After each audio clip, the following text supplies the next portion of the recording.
ನಮಸ್ತೆ ಸ್ನೇಹಿತರೆ. ಪ್ರತಿಯೊಂದಕ್ಕೂ ಆರಂಭ ಇರುವಂತೆ ಅಂತ್ಯವೂ ಸಹ ಇದೆ. ಹಾಗಾಗಿ ಚಲನಚಿತ್ರ ರಂಗಕ್ಕೂ ಅಂತ್ಯ ಸಮೀಪಿಸಿದೆ. ನಾನು ಯಾಕೆ ಹೇಳ್ತಾ ಇದ್ದೀನಿ ಈ ಮಾತನ್ನ ಅಂದರೆ, ಮೊನ್ನೆ ಒಂದು ದೃಶ್ಯ ನೋಡ್ತಾ ಇದ್ದೆ. ಹಳ್ಳಿಗಾಡಿನ ಸೊಗಡಿನ ಆಡು ಮಾತಿನ ಭಾಷೆಯಲ್ಲಿ ತೆಗೆದಿದ್ದಂಥ ಚಲನಚಿತ್ರ ತಿಥಿ. ಅದಕ್ಕೆ ರಾಷ್ಟ್ರ ಪ್ರಶಸ್ತಿ ಬಂತು. ಅದಾದ ನಂತರ ಒಂದು 2-3 ಅದೇ ಕಲಾವಿದರನ್ನ ಹಾಕೊಂಡು ಚಲನಚಿತ್ರಗಳು ಬಂದು, ಆ ಚಲನಚಿತ್ರದಲ್ಲಿ ನಾಯಕನ ಪಾತ್ರ, ಯುವ ನಾಯಕನ ಪಾತ್ರ ಮಾಡಿದ್ದಂಥ ಶ್ರೀರಂಗಪಟ್ಟಣ ತಾಲೂಕಿನವರು ಈಗ ಮರ ಕುಯ್ಯೋ ಕೆಲಸ ಮಾಡ್ತಾವ್ರೆ, ಗಾರೆ ಕೆಲಸ ಮಾಡ್ತಾವ್ರೆ, ಕೂಲಿಗೆ ಹೋಗ್ತಾವ್ರೆ. ಜೊತೆಗೆ ಟಗರು ಚಿತ್ರದ ನಾಯಕಿ ಅಲ್ಲೆಲ್ಲೋ ಒಂದು ಬಟ್ಟೆ ಅಂಗಡಿಯಲ್ಲಿ ಬಟ್ಟೆ ವ್ಯಾಪಾರ ಮಾಡ್ತಾವ್ರೆ. ಇದು ಸರ್ವೇ ಸಾಮಾನ್ಯ. ಏಕೆಂದ್ರೆ ಕರೋನಾ ಸಂದರ್ಭದಲ್ಲಿ ಯಾವ ರೀತಿ ಬೆಂಗಳೂರನ್ನ ಬಿಟ್ಟು ಸುಮಾರು ಜನ ಬಂದು ಹಳ್ಳಿ ಕಡೆ ಸೆಟ್ಲ್ ಆದ್ರು, ಅದೇ ರೀತಿ ಹಿಂದೆ ಡಾಕ್ಟರ್ ರಾಜ್ಕುಮಾರ್ ಅವರ ಬಂಗಾರದ ಮನಸ್ಸ ಚಲನಚಿತ್ರ ಬಂದಾಗ ಸುಮಾರು ಜನ ಬೆಂಗಳೂರನ್ನ ಬಿಟ್ಬಿಟ್ಟು ಬಂದು ಹಳ್ಳಿ ಕಡೆ ಬಂದು ವ್ಯವಸಾಯಕ್ಕೆ ಸೇರಿದ್ರಂತೆ. ಅಂತಹ ಚಲನಚಿತ್ರಗಳು ವಿರಳ. ರಾಜ್ಕುಮಾರು, ಅಂಬರೀಷು, ವಿಷ್ಣುವರ್ಧನು, ಶ್ರೀನಾಥು, ಅನಂತ್ನಾಗು, ಪ್ರಭಾಕರು, ಶಂಕರ್ನಾಗು, ಸುನೀಲು ಒಳ್ಳೊಳ್ಳೆ ನಟರಿದ್ರು. ಅದೇ ರೀತಿ ಕತೆಗಳು ಇದ್ದು. ಹುಲಿ ಹಾಲಿನ ಮೇವು, ಭೂತಯ್ಯನ ಮಗು, ಅಯ್ಯೋ ಮುಗೀತಿರ್ಲಿಲ್ಲ. 3.5 ಗಂಟೆ ಆದ್ರೂ ಆ ಚಲನಚಿತ್ರಗಳು. ಇವತ್ತಿನ ಚಿತ್ರಕಥೆ ಬರೀರಿ ಏನಾಗವ್ರೆ, 2.5 ಗಂಟೆ ಪಿಕ್ಚರ್ ಬರೀಕೆ ಆಯ್ತಾ ಇಲ್ಲ ಇವ್ರಿಗೆ. ಇವತ್ತಿನ ಚಲನಚಿತ್ರಗಳೇನಾಗ್ತವೆ, ಲವ್ ಅಥವಾ ಲಾಂಗು ಇವುಗಳ ಸುತ್ತನೇ ಗಿರ್ಕಿ ಹೊಡಿತವೆ. ಜೊತೆಗೆ ಇವತ್ತಿನ ದೃಶ್ಯ ಯಾವ ರೀತಿ ಇವೆ ಅಂದ್ರೆ,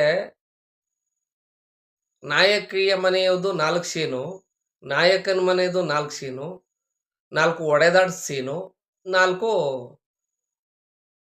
ಸುಮಧುರ ಅಂತೇನಿಲ್ಲ, ಸುಮ್ಮನೆ ರೆಕಾರ್ಡ್ ಇರಬೇಕು. ಅವೇ ಚಲನಚಿತ್ರದಲ್ಲಿ 10:30ಗೆ ಶುರು ಆದರೆ 1:30 ತನಕ ನಡೀದಿಲ್ಲ ಫಿಲಮು. 1:15ಗೆ ಮುಗ್ದೋಯ್ತವೆ. ಅಂದ್ರೆ 2:15ಗೆ. ಹಿಂದೆ ಏನಾಗ್ತಿತ್ತು, ಈ 4G 5G ಮೊಬೈಲ್ಗಳಿರಲಿಲ್ಲ, ಯೂಟ್ಯೂಬ್ ಇರಲಿಲ್ಲ, ಖಾಸಗಿ ಚಾನಲ್ಗಳಿರಲಿಲ್ಲ. ಜನರು ಚಲನಚಿತ್ರವನ್ನ ಚಲನಚಿತ್ರ ಮಂದಿರದಲ್ಲೇ ಹೋಗಿ ನೋಡ್ಬೇಕಾಗಿತ್ತು. ಈಗ ಏನಾಗ್ತದೆ, ಇದು ಯಾವುದೋ ಒಂದು ವಾರದಲ್ಲಿ ಒಂದು ಚಲನಚಿತ್ರ ಬಂತು ಅಂದ್ರೆ ನೆಕ್ಸ್ಟ್ ಸಂಕ್ರಾಂತಿ ಒಳಗೆ ಅದು ಯಾವುದಾದ್ರೂ ಒಂದು ಖಾಸಗಿ ಚಾನಲ್ನಲ್ಲಿ ಪ್ರಸಾರಗೊಳ್ತದೆ. ಇನ್ನು ಜನ ಬಾ ಅಂದ್ರೆ ಎಲ್ಲಿ ಬರ್ತಾರೆ? ಉದಾಹರಣೆಗೆ ಬೆಂಗಳೂರಲ್ಲಿ ಇರುವಂತ 100 ಥಿಯೇಟ್ರಲ್ಲಿ 10 ಥಿಯೇಟ್ರುಗಳಲ್ಲಿ ಒಂದು ಸಿನಿಮಾ ರಿಲೀಸ್ ಆಯ್ತಿದ್ರೆ, ಮೈಸೂರಲ್ಲಿ ಒಂದು 5 ಚಲನಚಿತ್ರ ಮಂದಿರಗಳಲ್ಲಿ ಬಿಡುಗಡೆ ಆದ್ರೆ, ಇನ್ನು ಜಿಲ್ಲೆಗೆ ಒಂದೊಂದು. ಈಗ ರಾಮನಗರ ಜಿಲ್ಲೆ ಅಂದ್ರೆ ರಾಮನಗರದಲ್ಲಿ ಬಂದ್ರೆ ಚನ್ನಪಟ್ಟಣದಲ್ಲಿ ಬರ್ತಿಲ್ಲ, ಚನ್ನಪಟ್ಟಣದಲ್ಲಿ ಇದ್ರೆ ಕನಕಪುರದಲ್ಲಿ ಬರ್ತಿಲ್ಲ, ಕನಕಪುರದಲ್ಲಿ ಬಂದ್ರೆ ಮಾಗಡಿಲಿ ಬರ್ತಿಲ್ಲ. ಜಿಲ್ಲೆಗೊಂದು ಥಿಯೇಟ್ರಲ್ಲಿ ಮಾತ್ರ ಬಿಡುಗಡೆ ಆಗ್ತಿತ್ತು. ಹಂಗಾಗಿ ಅವತ್ತು 5 ವಾರ, 10 ವಾರ, 25 ವಾರ ಈ ರೀತಿ ಚಲನಚಿತ್ರಗಳು ನಡೀತಿದ್ವು. ನಾವು ಚಿಕ್ಕ ಮಕ್ಕಳಾಗಿದ್ದಾಗ ಅಕ್ಕೂರಲ್ಲಿತ್ತು ಶ್ರೀ ದುರ್ಗಾ ಚಿತ್ರಮಂದಿರ ಅಂದ್ಬಿಟ್ಟು, ಈಶ್ವರಿ ಚಿತ್ರಮಂದಿರ ಅಂತ ಹೆಸರಿಕ್ಕಿದ್ರು. ಅಡ್ಲಾಗ ಹೋಯ್ತಿದ್ರು, ಎತ್ತನ ಗಾಡಿ ಕಟ್ಕೊಂಡು ನಡ್ಕೊಂಡು ಹೋಗೋರು. ನಮೋ ವೆಂಕಟೇಶ, ನಮೋ ತಿರುಮಲೇಶ ಅಂತ ರಿಕಾರ್ಡ್ ಬತ್ತಿತ್ತು. ಆ ರಿಕಾರ್ಡ್ ಬತ್ತಿದಾಗ ಟಿಕೆಟ್ ಕೊಡ್ತಾವ್ರೆ, ಶುರುವಾಗೋಯ್ತಿದೆ ಅಂತ ಅಡ್ಲಾಗ್ ಬಿದ್ದು ಓಡೂರು. ಹಂಗಿತ್ತು. ಅದಕ್ಕೆ ಅವತ್ತೆಲ್ಲ ಒಂದು 50 ಚಲನಚಿತ್ರ ಮಂದಿರಗಳಲ್ಲಿ ಚಲನಚಿತ್ರ ಬಿಡುಗಡೆ ಆಗುವುದೇ ದೊಡ್ಡ ವಿಚಾರ. ಹಾಗಾಗಿ 25 ವಾರ, 50 ವಾರ ಚಲನಚಿತ್ರ ಓಡ್ತಿತ್ತು. ಕತೆಗಳು ಅಷ್ಟೇ ಇವೆ. ಈಗ ಹಳೆ ರಿಕಾರ್ಡ್ಗಳು ಹಾಕೊಂಡು ಯಾವನಾರ ನೀವು ಒಂದು ಸುಮಧುರ ರಿಕಾರ್ಡ್ಗಳು ಹಿಂದ್ಲ ಕಾಲದವ್ರದ್ದು ರಿಕಾರ್ಡ್ ಹಾಕ್ಬಿಟ್ಟು ಮಲಗ್ಬಿಡಿ, ನಿದ್ದೆ ಬಂದ್ಬಿಡ್ತದೆ. ಆ ಮಧ್ಯದಲ್ಲಿ ಇವತ್ತಿನ ರಿಕಾರ್ಡ್ಗಳು ಬಂದ್ಬಿಟ್ರೆ ಎಚ್ಚರ ಆಗೋಯ್ತದೆ ಮನಗಿದವ್ರಿಗೆ. ಏನೋ ಬಂದ್ಬಿಡ್ತೇನೋ ಅಂತ. ಆ ರೀತಿ ಇವತ್ತು ಗೀತೆಗಳು ಬರ್ತಾ ಇದೆ. ಇನ್ನು ದೊಡ್ಡ ದೊಡ್ಡ ನಟರು ಏನು ಹೇಳ್ಬೇಕಾದ್ದಿಲ್ಲ ಪಾಪ. 6 ತಿಂಗಳು 3 ತಿಂಗಳಿಗೆ ಒಂದು ಫಿಲಮ್ ತೆಗಿತಾರೆ. 5 ಕೋಟಿ 10 ಕೋಟಿ 20 ಕೋಟಿ ಅವ್ರು ದುಡ್ಡು ತಗೋತಾರೆ. ಒಂದು 3-4 ದಿನ ಒಂದು ವಾರದೊಳಗೆ ಅವ್ರ ಪಿಕ್ಚರ್ ಓಡ್ತದೆ. ಹಾಕಿರುವಂಥ ನಿರ್ಮಾಪಕನಿಗೂ ಬಂಡವಾಳ ಬಂದ್ಬಿಡ್ತದೆ. ಆದರೆ ಈ ಚಲನಚಿತ್ರ ಮಂದಿರ ನಡೆಸೋರಿಗೆ ಅಲ್ಲಿ ಕರ್ತವ್ಯ ನಿರ್ವಹಿಸುವಂಥ ಕಾರ್ಮಿಕರಿಗೆ ಸಂಬಳ ಕೊಡೋಕೆ ದುಡ್ಡಿಲ್ಲ. ಅದ್ರ ಮೇಂಟೆನೆನ್ಸ್ಗೆ ದುಡ್ಡಿಲ್ಲ.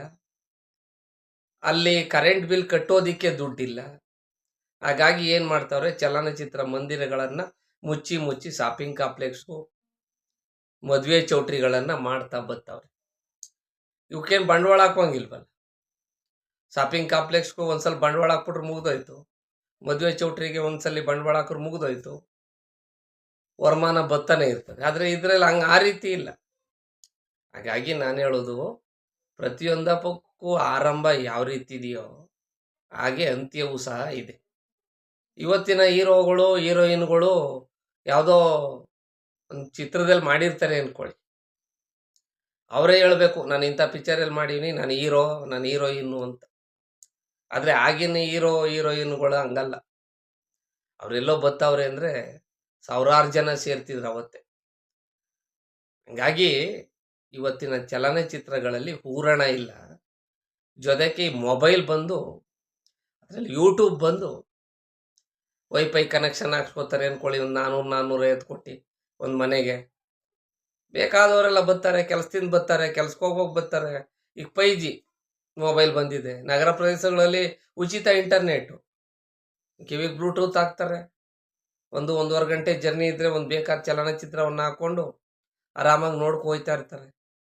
ನಾನು ಹೇಳುವಾಗೆ ಈ ಡಿಸೆಂಬರ್ ತಿಂಗಳಲ್ಲಿ ಬಿಡುಗಡೆ ಆಗುವಂಥ ಚಿತ್ರ ನೆಕ್ಸ್ಟ್ ಸಂಕ್ರಾಂತಿಗೋ ಶಿವರಾತ್ರಿಗೋ ದೂರದರ್ಶನದಲ್ಲಿ ಬರುವುದಾದರೆ ಅಂತ ನಾವು ಪಿಕ್ಚರ್ಗೆ ಯಾಕೆ ಹೋಗಬೇಕು? ಹಂಗಾಗಿ ಅವತ್ತು 50-60 ಥಿಯೇಟ್ರಲ್ಲಿ ಬಿಡುಗಡೆ ಆಯ್ತಿದ್ದಂಥ ಚಿತ್ರ ಇವತ್ತು 500-600 ಚಲನಚಿತ್ರ ಮಂದಿರಗಳಲ್ಲಿ ಬಿಡುಗಡೆ ಆಯ್ತವೆ. ಅಷ್ಟೇ ಜನ ನೋಡ್ಬಿಡ್ತಾರೆ. ಈಗ ಇತ್ತೀಚೆಗೆ ಎಷ್ಟೋ ಚಲನಚಿತ್ರ ಬರ್ತಾವೆ. ಯಾವುದು ಮಾದೇಶ ಒಂದಾಯಿತು, ಆಮೇಲೆ ಅದ್ಯಾವುದೋ ಸುಪ್ರೀಂ ಶೋ ಅದ್ಯಾವುದೋ ಒಂದಾಯಿತು, ಕಾಂತಾರ ಆಯಿತು, ಈಗ ಡೆವಿಲ್. ಹಿಂಗೆ ಬೆರಳೆಣಿಕೆಯಷ್ಟು ಚಿತ್ರಗಳು ಯಶಸ್ವಿಯಾಗಿದ್ದಾವೆ ವಿನಃ ಅದರಲ್ಲಿ ಬಿಡುಗಡೆ ಆದ ಚಿತ್ರಗಳು ಅವ ಹೆಸರು ಗೊತ್ತಿಲ್ಲ, ಅದು ಎಷ್ಟು ದಿನ ಓಡ್ತಾವೋ ಗೊತ್ತಿಲ್ಲ, ಆದಾಯ ಬತ್ತೋ ಗೊತ್ತಿಲ್ಲ, ನಿರ್ಮಾಪಕರಿಗೆ ಹಾಕಿರುವ ಬಂಡವಾಳ ಬತ್ತೋ ಗೊತ್ತಿಲ್ಲ. ಹಾಗಾಗಿ ಇಲ್ಲಿಗೆ ಮುಗಿದ ಅಧ್ಯಾಯ. ಚಲನಚಿತ್ರ ನಟರು ಅಷ್ಟೇ ಕೋಟಿ ಸಂಪಾದನೆ ಮಾಡ್ಬೋದು. ಅವರೆಲ್ಲರ ಲೋನ್ ತಗೋಕೆ ಹೋಗಿ ಆದಾಯದ ಮೂಲ ತೋರಿಸಿ ಅಂತಾರೆ. ಅವ್ರಿಗೆ ಆದಾಯದ ಮೂಲ ಏನು ಸಂಬಳ ಕೊಡ್ತಾರ? ಅದೇನು ಸರ್ಕಾರಿ ಕೆಲಸವಾ, ಖಾಸಗಿ ಕೆಲಸವಾ? ನಿಮ್ಮದು ರಿಪೋರ್ಟ್ ತಗೋಬಪ್ಪ ಅಂತ. ಹಂಗಾಗಿ ದೊಡ್ಡಣ್ಣ ಮತ್ತು ಮಾಸ್ಟರ್ ಆನಂದ್ ಅವರು ಒಂದು ಯಾವುದೋ ಒಂದು ಚಲನಚಿತ್ರದಲ್ಲಿ ಒಂದು ಕಾಮಿಡಿ ಸೀನ್ ಬರ್ತದೆ. ಮಡಕೆ ವ್ಯಾಪಾರ ಮಾಡ್ತಾ ಇರ್ತಾರೆ ದೊಡ್ಡಣ್ಣವರು. ಮಾಸ್ಟರ್ ಆನಂದ್ ಚಿಕ್ಕ ಹುಡುಗನ ಪಾತ್ರ ಮಾಡಿರ್ತಾರೆ. ಅದರಿಂದ ಸಂಜೆ ಗಂಟೆ ಇತ್ತಂಗ ತೆಗೆದು ಮಡಗಲಿಲ್ಲ ನನ್ನ ಅಂಡ ಅಂತ.